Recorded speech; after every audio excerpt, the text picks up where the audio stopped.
Dứt cho anh em bài quan ta cái bon này nha. Số 10 á nha. Để chỉnh bài về Việt Nam nè. Ai ghép thì bình luận nha. Nè có mấy bài này nè.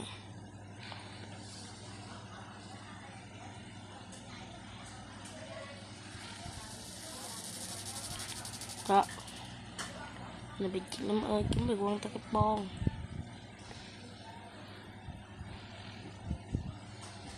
Nè. Quan ta cái bon nha, dứt nè.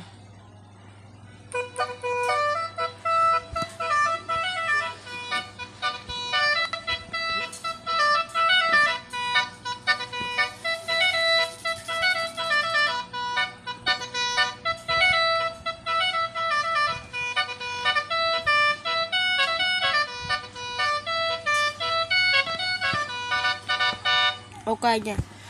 Ai muốn ghép thì bình luận nha.